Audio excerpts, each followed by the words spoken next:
Everybody all set? I just met with my National Security Council as part of our regular effort to review and intensify our campaign to destroy the terrorist group ISIL. Our meeting was planned before the terrible attack in Orlando, but obviously that tragedy, the awful loss of life, shaped much of our work today. In all of our efforts, foremost in our minds is the loss and the grief of the people of Orlando, those who died, those who are still recovering, the families who've seen their loved ones harmed, the friends of ours who are lesbian and gay and bisexual and transgender who were targeted. I want to remind them that they are not alone. The American people and our allies and friends all over the world stand with you and are thinking about you and are praying for you. As Director Comey has said, we currently do not have any information to indicate that a foreign terrorist group directed the attack in Orlando. It is increasingly clear, however, that the killer took in extremist information and propaganda over the Internet. He appears to have been an angry, disturbed, unstable young man who became radicalized. As we know all too well, terrorist groups like ISIL have called on people around the world and here in the United States to attack innocent civilians. Their propaganda, their videos, their postings are pervasive and more easily accessible than we want. This individual appears to have absorbed some of that, and during his killing spree, the shooter in Orlando pledged allegiance to ISIL. As I've said before, these lone actors or small cells of terrorists are very hard to detect and very hard to prevent. But across our government, at every level, federal, state, and local, military and civilian, we are doing everything in our power to stop these kinds of attacks. We work to succeed 100% of the time. An attacker, as we saw in Orlando, only has to succeed once. Our extraordinary personnel, our intelligence, our military, our homeland security, our law enforcement have prevented many attacks and saved many lives, and we can never thank them enough. But we are all sobered by the fact that despite the extraordinary hard work, something like Orlando can occur. In our meeting today, Director Comey updated us on the investigation in Orlando. Secretary Johnson reviewed the measures we continue to take on behalf of our Homeland Security. Secretary Carter and Chairman Dunford reviewed the military campaign against ISIL, and I want to thank Secretary Lew and his team here at Treasury for hosting us and for their tireless efforts to cut off the money that ISIL relies on to fund its terror network. At the outset, I want to reiterate our objective in this fight. Our mission is to destroy ISIL. Since I last updated the American people on our campaign 2 months ago, we've seen that this continues to be a difficult fight, but we are making significant progress. Over the past 2 months, I've authorized a series of steps to ratchet up our fight against ISIL. Additional U.S. personnel, including special forces in Syria to assist local forces battling ISIL there, additional advisors to work more closely with Iraqi security forces, and additional assets, including attack helicopters, and additional support for local forces in northern Iraq. Our aircraft continue to launch from the USS Harry Truman, now in the Mediterranean. Our B-52 bombers are hitting ISIL with precision strikes. Targets are being identified and hit even more quickly. So far, 13,000 airstrikes. So this campaign at this stage is firing on all cylinders. And as a result, ISIL is under more pressure than ever before. ISIL continues to lose key leaders. This includes Salman Abshahib, the senior military leader in Mosul, Abu Saab al-Sudani, who plotted external attacks, Shakir Wahib, ISIL's military leader in Iraq's Anbar province, and Mahir al-Balawi, the top ISIL commander in Fallujah. So far, we've taken out more than 120 top ISIL leaders and commanders. And our message is clear. If you target America and our allies, you will not be safe. You will never be safe. ISIL continues to lose ground in Iraq. In the past 2 months, local forces in Iraq, with coalition support, have liberated the western town of Rutba and have also pushed up the Euphrates River Valley, liberating the strategic town of Heat and breaking the ISIL siege of Haditha. Iraqi forces have surrounded Fallujah and begun to move into the city. Meanwhile, in the north, Iraqi forces continue to push up the Tigris River Valley, making gains around Makhmur and now preparing to tighten the noose around ISIL in Mosul. All told, ISIL has now lost nearly half of the populated territory that it once controlled in Iraq, and it will lose more. ISIL continues to lose ground in Syria as well. Assisted by our Special Operations Forces, a coalition of local forces is now pressuring the key town of Manbij, which means the noose is tightening around ISIL in Raqqa as well.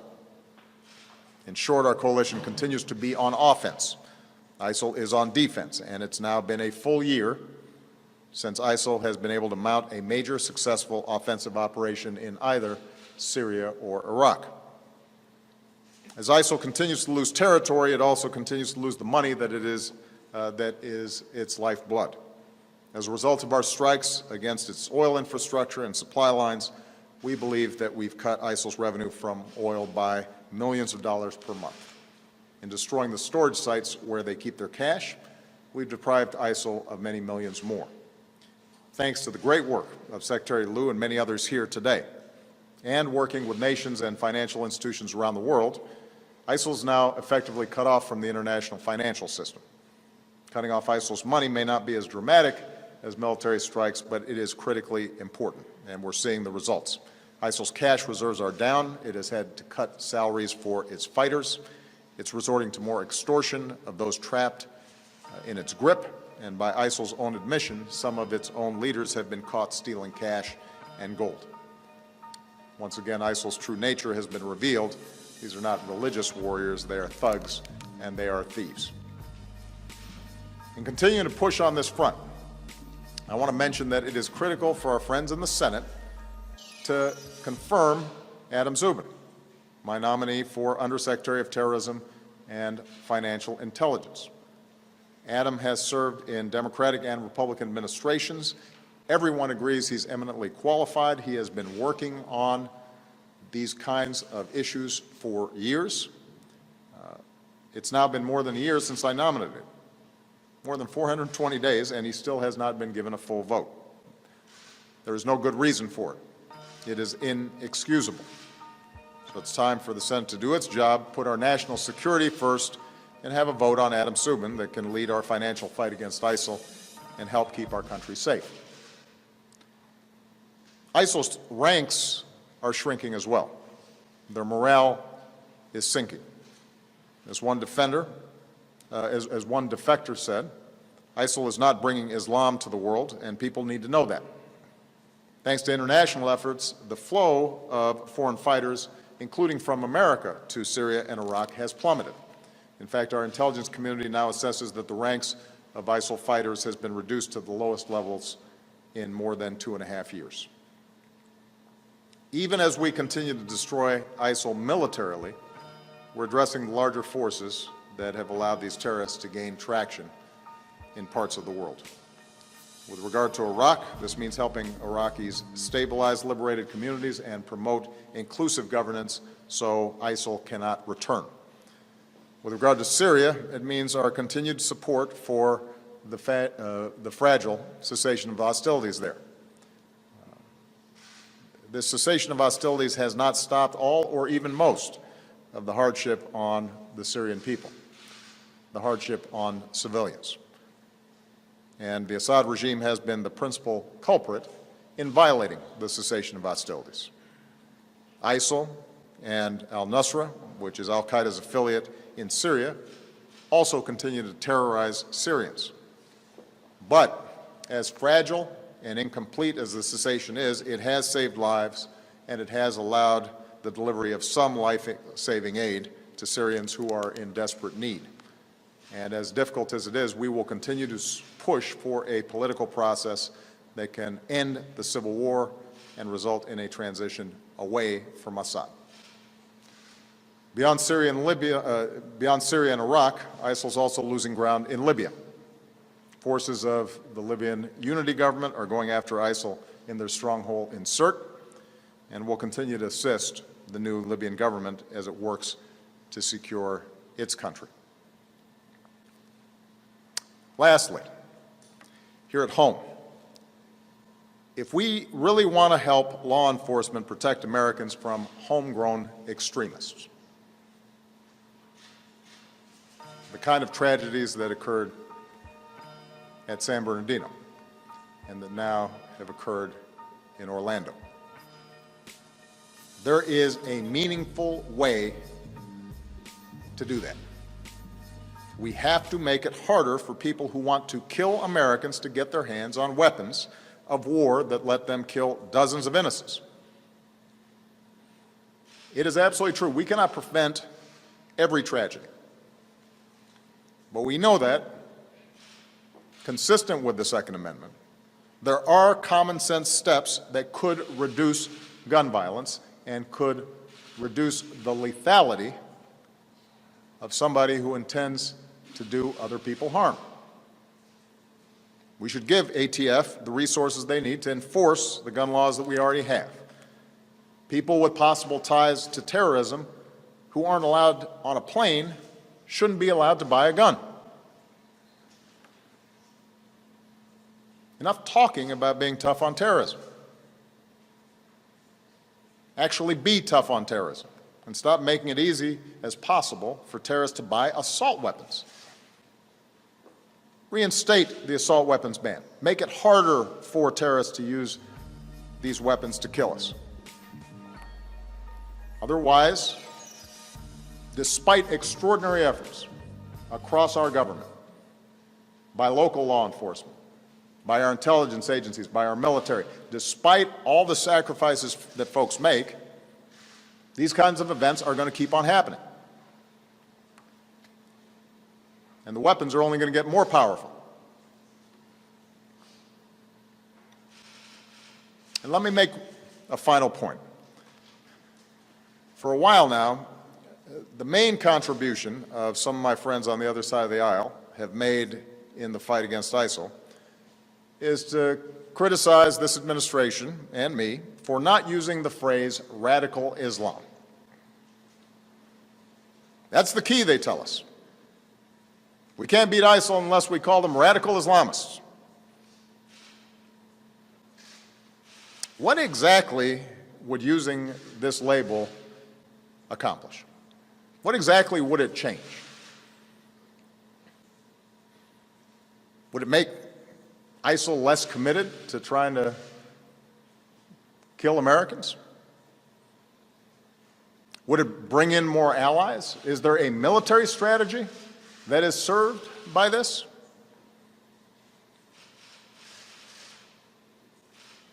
The answer is none of the above.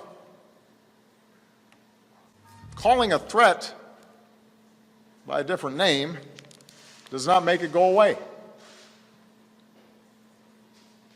This is a political distraction.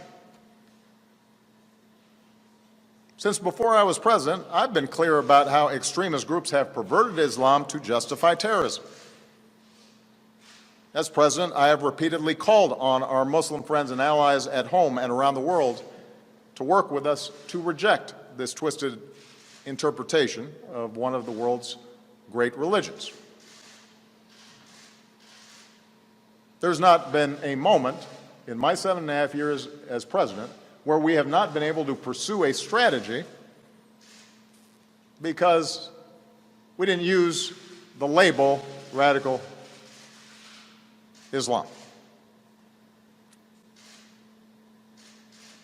Not once has an advisor of mine said, man, if we really use that phrase, we're going to turn this whole thing around. Not once.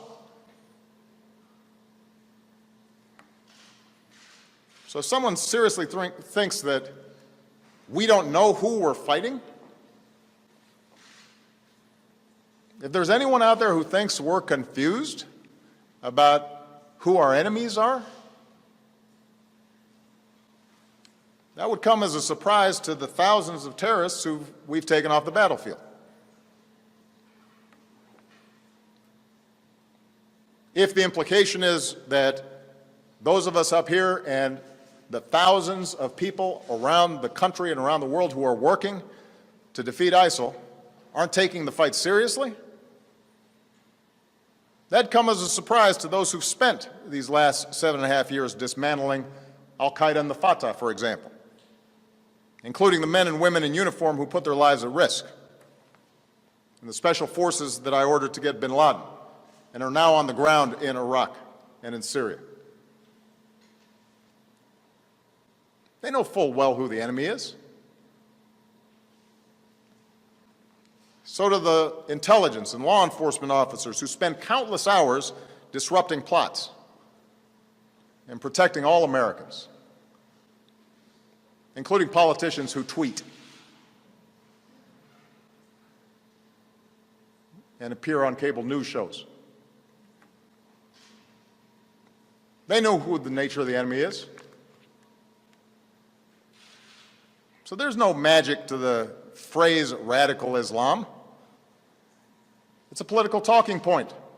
It's not a strategy. And the reason I am careful about how I describe this threat has nothing to do with political correctness and everything to do with actually defeating extremism. Groups like ISIL and Al-Qaeda want to make this war a war between Islam and America, or between Islam and the West. They want to claim that they are the true leaders of over 1 billion Muslims around the world who reject their crazy notions. They want us to validate them by implying that they speak for those billion-plus people, that they speak for Islam. That's their propaganda. That's how they recruit. And if we fall into the trap of painting all Muslims with a broad brush and imply that we are at war with an entire religion, then we are doing the terrorist work for them.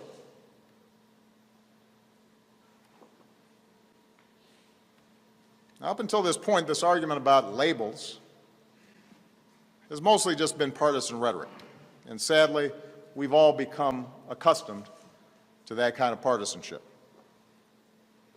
even when it involves the fight against these extremist groups. And that kind of yapping has not prevented folks across government from doing their jobs, from sacrificing and working really hard to protect the American people. But we are now seeing how dangerous this kind of mindset and this kind of thinking can be. We're starting to see where this kind of rhetoric and loose talk and sloppiness about who exactly we're fighting, where this can lead us. We now have proposals from the presumptive Republican nominee for President of the United States to bar all Muslims from emigrating to America. We hear language that singles out immigrants and suggests entire religious communities are complicit in violence. Where does this stop? The Orlando killer, one of the San Bernardino killers, the Fort Hood killer, they were all U.S. citizens Are we going to start treating all Muslim Americans differently? Are we going to start subjecting them to special surveillance? Are we going to start discriminating against them because of their faith? We've heard these suggestions during the course of this campaign. Do Republican officials actually agree with this?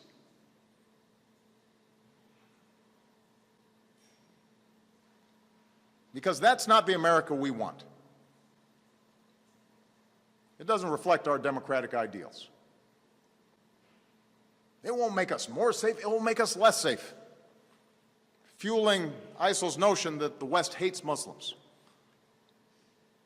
making young Muslims in this country and around the world feel like no matter what they do, they're going to be under suspicion and under attack.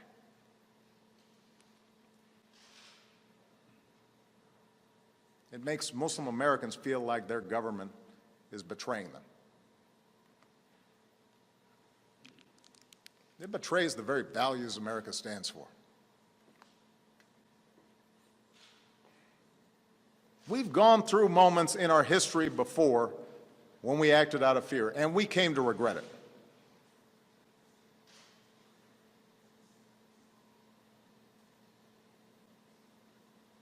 We've seen our government mistreat our fellow citizens. And it has been a shameful part of our history.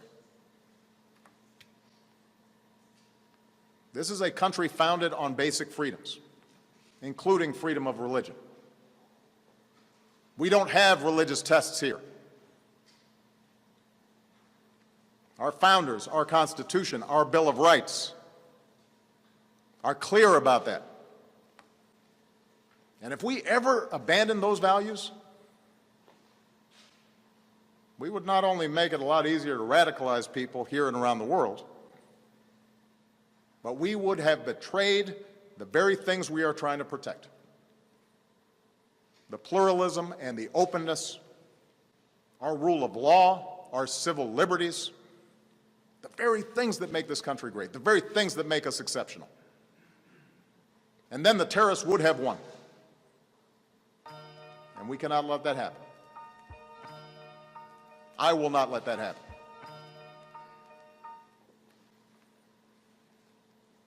You know, 2 weeks ago I was at the commencement ceremony at the Air Force Academy.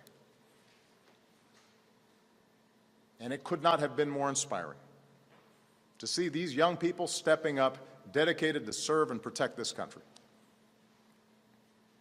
And part of what was inspiring was the incredible diversity of these cadets.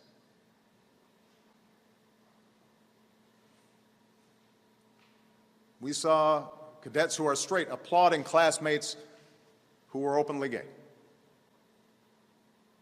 We saw cadets born here in America applauding classmates who were immigrants and loved this country so much they decided they wanted to be part of our armed forces. We saw cadets and families of all religions applaud cadets who are proud, patriotic Muslim Americans, serving their country in uniform, ready to lay their lives on the line to protect you and to protect me. We saw male cadets applauding for female classmates who can now serve in combat positions.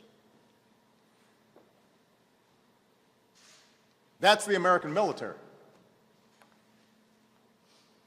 That's America. One team, one nation. Those are the values that ISIL's trying to destroy. And we shouldn't help them do it.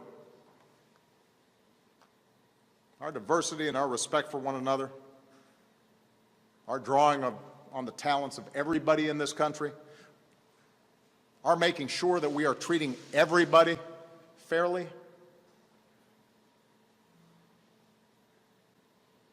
that we're not judging people on the basis of what faith they are, or what race they are, or what ethnicity they are, or what their sexual orientation is.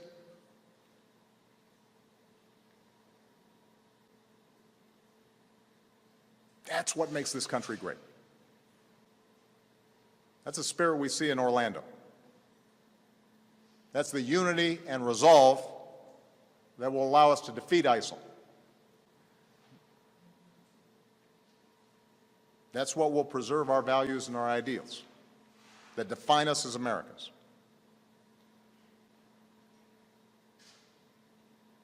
That's how we're going to defend this nation, and that's how we're going to defend our way of life.